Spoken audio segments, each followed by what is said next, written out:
बहुत सबको जय मसीह की।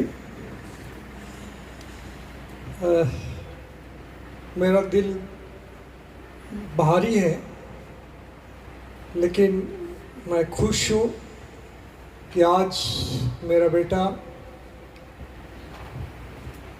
जिसको मैं मेरा इंस्पिरेशन मानता था, जिसको मैं मेरा सामर्थ मानता था, आज वो मेरे परमेश्वर के साथ स्वर्ग में खुश है।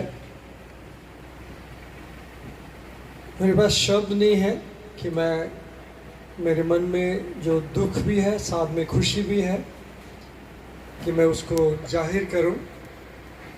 लेकिन अगर मैं मेरे बेटे के बारे में थोड़ा सा आप लोगों के सामने मैं कहना चाहूँ, मैं ये कह सकता हूँ कि मेरे जीवन में आज जो भी परिस्थिति आई है और जो भी एक दिशा मेरे जीवन में आई है, जैसे पास्टर बॉबी ने बोला था कि वो एक भविष्यवक्ता बन के मेरे जीवन को दिशा देने आए थे, मैं समझता हूँ ये किसी हद तक बहुत सही है।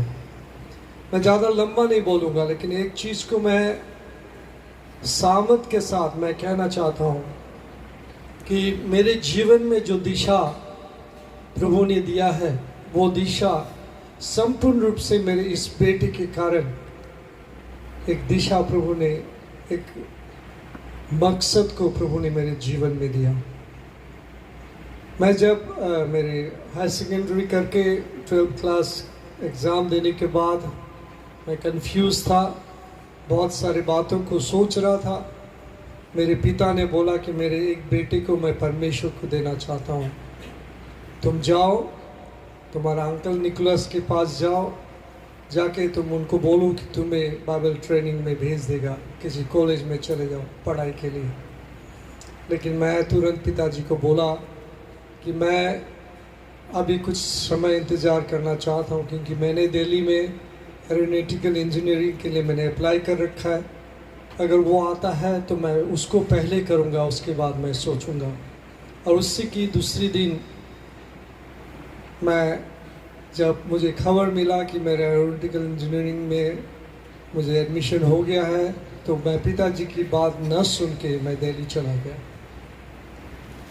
और मैं जब दिल्ली में था, मेरे जीवन में उतर चढ़ाव, बहुत सारी बातें आई, अप्स एंड डाउन्स आई, लेकिन उन परिस्थितियों में मैं दिल्ली के चकाचौंध दुनिया में जब मैं अपने गांव छोड़ के गया, मैं एक अच्छा यूथ लीडर था, यूथों को अगुवाई देने वाला व्यक्ति था, विश्वासी था, प्रभु को मैंने अपना जीवन दिया था। लेकिन दिल्ली पहुंचते हुए जब मैं दिल्ली की जो परिस्थिति थी उसमें मैं खो गया और मेरी शादी हो गई, मैं नौकरी करने लगा, नौकरी के बाद शादी हो गई। शादी हो के मेरी गोद में जब ये बेटा आया जिसको मैं अभिषेक नाम रखा, मैं गर्व के साथ यही कहता था कि ये बेटा मेरे लिए एक बहुत बड़ा अभिषेक है। और मैं उसको मेरी गोद में जब पाया, मुझे एक बाप होने का, पिता होने का बहुत बड़ी गर्व मुझे महसूस हुआ। और लेकिन जब मेरे बेटा बड़ा होने लगा, तुरंत ही उसके जीवन में प्रॉब्लम स्टार्ट हो गया। उसको कन्वर्जन होता था, एक कन्वर्जन 35 मिनट्स तक होता था कई बार। तो मैं रात भर उसकी सराहने में मैं बैठा रहता था, उसको देखता रहता था, उसको फीवर ना आए। जब उसको कन्वर्जन शुरू होता था तो हमें उसको गोदी में लेके हमें डॉक्टर के घर तक जाना पड़ता था। कई बार रात को 1 बजे हम अपनी बाइक में उठा के उनको ले गए, जब तक इंजेक्शन नहीं दिया उसकी कन्वर्जन नहीं रुके। मेरा बेटा बड़ा हुआ और जब बड़ा होने लगा तो उस समय मैं रात जग के उसकी सिराने में बैठा रहता था। मैं पैसों के पीछे भाग रहा था, मैं बहुत पैसा कमाता था उस समय। मेरे पास प्राइवेट लिमिटेड कंपनी भी था, मैं सरकारी नौकरी भी करता था। रात को वापस लौटते मुझे 11 बज जाता था और 11 बजे लौट के, क्योंकि मैं ऑफिस से आके दोबारा अपनी ऑफिस जाता था, वहाँ बैठता था, इंटरनेट कैफ़े था मेरा, उसको भी देखता रहता था। फिर सुबह 5 से 9 बजे सो के 9 बजे मेरा ऑफिस चला जाता था। इन परिस्थितियों में रात को एक दिन मैं बैठा हुआ था, मैं दूसरा किताबें देखता था। उस समय मोबाइल तो नहीं होता था, लेकिन मैं किताबें पढ़ रहा था। और जब किताबें पढ़ने लगा रात को, परमेश्वर ने मुझे दिखाया, तुम्हारा बाइबल दूर तुम्हारा सेल्फ में पड़ा हुआ है, उसमें धूल जम गया है, उसको उठाओ।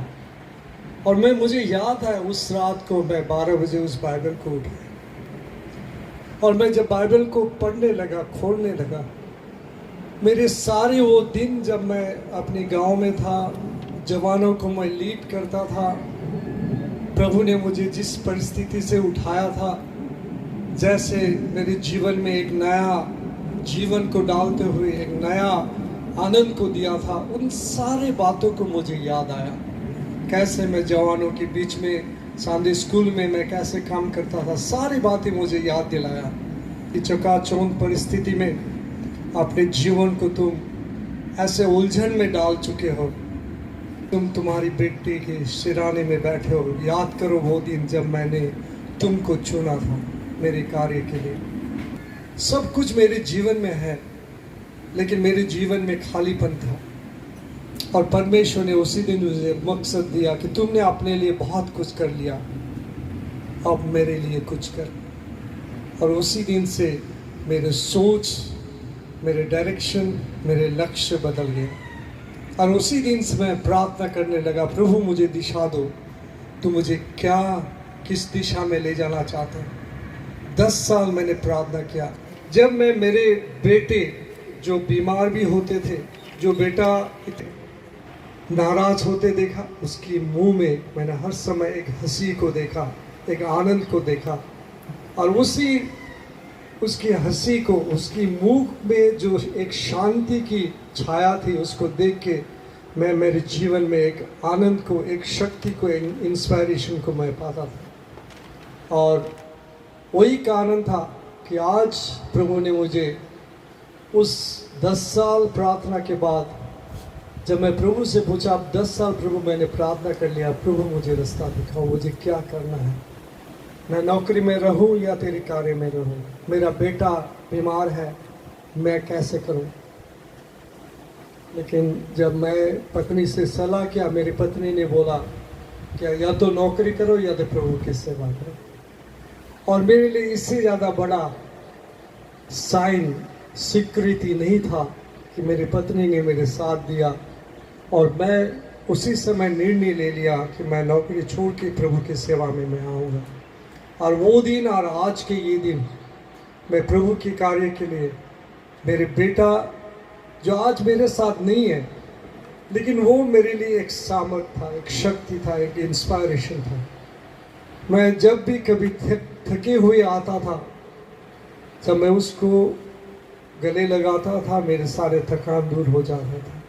जब मैं निराश होता था, जब उसकी चेहरा देखता था, तो मेरा मन आनंद से भर जाता था। लास्ट जिस दिन वो चला गया, उसकी एक दिन पहले तक जब भी मैं उसके बगल में सोता था, क्योंकि वो मेरे साथ ही सोते थे, जब भी मैं उसके बगल में सोता था, मेरा एक पैर, मेरा एक हाथ उसकी शरीर के साथ एक टच में रहते थे। और उसी छूने के द्वारा मैंने हर समय देखा कि वो और मेरे में एक अलग संबंध था, अलग रिश्ता था। एक ऐसा क्षण आया जब हमने उनकी वीडियो, कलर वीडियो स्कैनिंग कर रहे थे, उसका डबल डोज कर दिया, सो नहीं रहा है वो, उसका आंखें खुला हुआ, क्योंकि जब तक वो नहीं सोएगा उसको वो वीडियोग्राफी नहीं ले सकते थे। तो मैं उसके बगल में गया, उसको मैं अपने गोद में लिया, हाथ में, वो बिस्तर में लेटा हुआ, मैं उसके सिराने में अपने हाथ को डाला और उसको बोला, मैंने बेटा तू सो जा। और जब मैं उसको हाथ में लेके उसको सुलाने लगा, 1 मिनट भी नहीं लगा, वो सो गया। और जब तक वीडियो ख़त्म नहीं हुआ वो सोता रहा। तो उस चीज़ों से मैं ये समझता हूँ कि उसकी तकलीफ, उसकी जो दर्द था, उसके आनंद से ज़्यादा था। इसीलिए आज मैं खुशी महसूस करता हूँ कि आज प्रभु ने उसको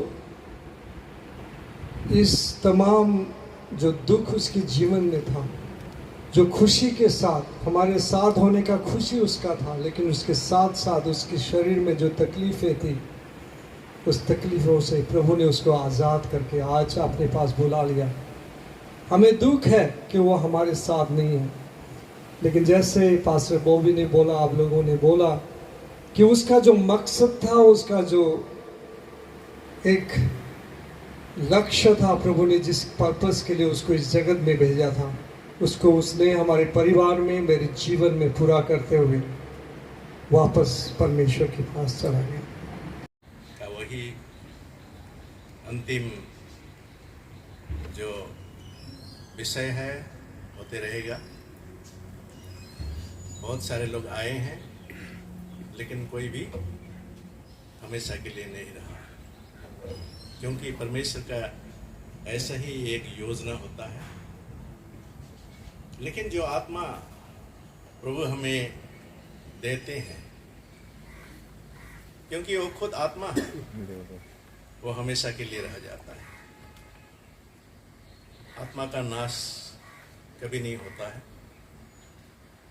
और इसलिए मैं प्रभु को धन्यवाद देता हूँ कि हमारे बच्चे हमारे बीच नहीं रह सकते हैं, परंतु वो है। विश्वास में हम देख सकते हैं। परमेश्वर का वचन हमें कहती है, जो जो दृश्यमान है वो कुछ समय के लिए, जो जो अदृश्य है वो हमेशा के लिए होता है। प्रभु ने अभिषेक को कुछ समय के लिए इस दुनिया में भेजा था, पिता माता की गोद में। जन्म के कुछ दिन बाद ही मैं उसको देखा, और उस समय मैंने देखा जब मैं दिल्ली जाता आता रहता था, भाई शक्ति ने हमारे लिए अपना दरवाज़ा हर समय खोल देते थे। कभी दरवाज़ा बंद नहीं कि भाई दिन भर नौकरी करते थे, बहन संभालते थे बच्चा को, और मैं देखता था भाई शक्ति रात भर अपने गोद में उसको रखे हुए, क्योंकि कन्वर्सन होता रहता था और वो सो नहीं सकते थे। पिता का प्यार, माता का प्यार इतना गहरा होता है कि मैं सोऊंगा नहीं, परंतु मेरा बच्चा आराम से रहना चाहिए। तो मैंने देखा खुद अपनी आंखों से, मैंने समझा एक पिता का प्यार अपने बच्चे के लिए कितना गहरा होता है। और ऐसा ही मैं देखता रहा। में जाते थे, प्रभु ने एक खास मकसद दे करके अभिषेक को इन दोनों का जीवन में भेजा था, और वो अपना मकसद पूरा करके, परमेश्वर जो चाहता था, परमेश्वर ने जिस कारण के लिए अभिषेक को इस दुनिया में पिता माता के गोद में भेजा था, वो काम वो पूरा करके गया है। आखिरी जब भाई के साथ में मेरा बातचीत हुआ, बोला स्ट्रेंथ, और वो शक्ति देखी कैसा करके एक पिता को अपने संतान से शक्ति मिलता है। वो कुछ नहीं कर सकता, परंतु शक्ति कहाँ से मिलता है, प्रेरणा कहाँ से मिलता है, और ये परमेश्वर से आता है। साथ में है, एक पिता के गोद से जा करके दूसरे पिता के गोद में बैठ गया, जो हमेशा हमेशा के लिए रहेगा। और हम भी एक दिन जा करके वहाँ देख पाएंगे, जहाँ शोक नहीं, दुख नहीं, कोई पीड़ा नहीं होगा, कोई तकलीफ नहीं होगा, कोई अनुशोचना नहीं होगा, जहाँ हम साथ साथ हमेशा हमेशा के लिए रहेंगे। इसलिए मैं भी आज विश्वास के साथ में कि देखो, एक फूल, छोटा सा फूल सुबह में सुंदरता से फूटती है, शाम को ढल जाता है। इतना सुंदर चीज कुछ ही समय के लिए फिर भी हमारे जीवन को धन्य कर जाता है। उसका अपना काम वो खत्म करके जाता है। बांग्ला से मैं पढ़ूंगा। उपदेशक 3:11। समय हम सबों का निर्धारित है। प्रेरित का 17 में लिखा है कि हम कहाँ जन्मेंगे और कितने दिन रहेंगे, सब कुछ तय किया हुआ है। जैसा कि हमने सुना भी, क्या हमारे जन्म होने से पहले सब कुछ परमेश्वर ने बनाया। एक स्थान में तो लिखा है इफिसी में कि दुनिया बनने से पहले प्रभु हमें चुना था।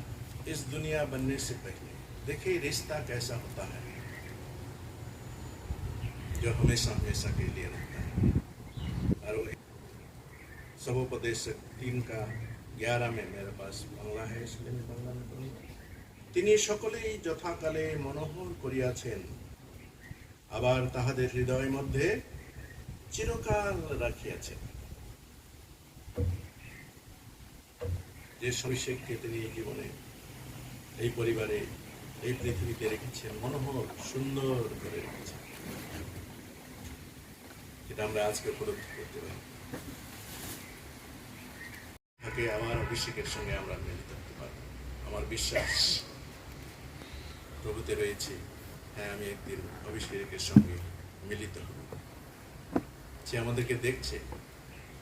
প্রভু যিশু যেরকম এই জগৎ থেকে চলে গিয়ে পিতার কাছে রয়েছেন এবং তিনি আমাদের জন্য অনুরোধ করছেন, রেখেছেন আমাদের জন্য প্রার্থনা করছেন।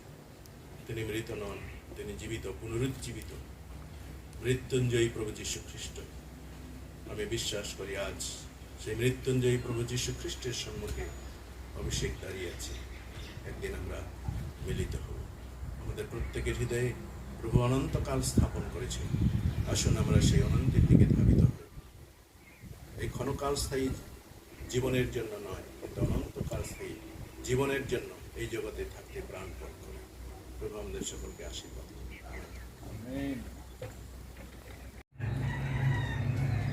परमेश्वर का धन्यवाद हो और आप सबको जय मसीह।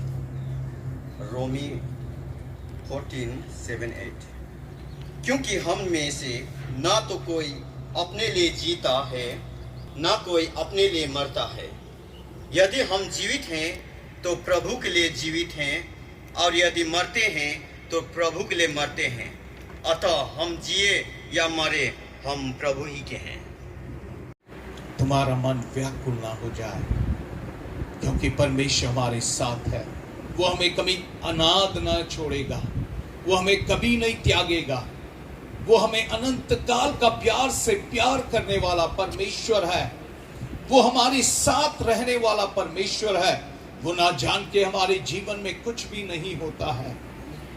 और आज हम जिस इस पृथ्वी में हैं, हमें उनके लिए बनाया और उनके मर्जी को पूरा करने आज हम यहाँ हैं। और जब हम अपने आप को ये समझ में समर्पण करते हैं, परमेश्वर हमारे एक एक के जीवन को एक समय दिया है। जब हम अपने उद्देश्यों को पूरा कर लेते हैं, परमेश्वर हमें एक एक करके अपने भवनों में बुला लेते हैं। किसी के समय आगे हैं, किसी के समय पीछे हैं। आज अभिषेक के समय था, कल हमारे होंगे। अच्छा एक पढ़ा जाए।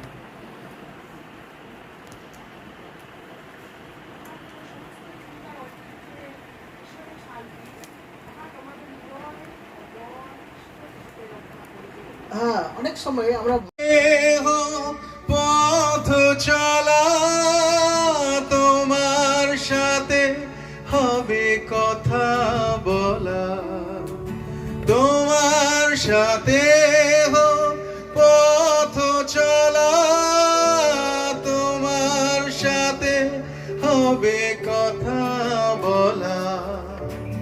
তুমি আছো, ভয় কি মোদের, তুমি আছো, ভয় কি মোদের। তুমি যিশু অভয়দাতা, এ জীবনে মন তোমাকে যে চায়, এ জীবনে মন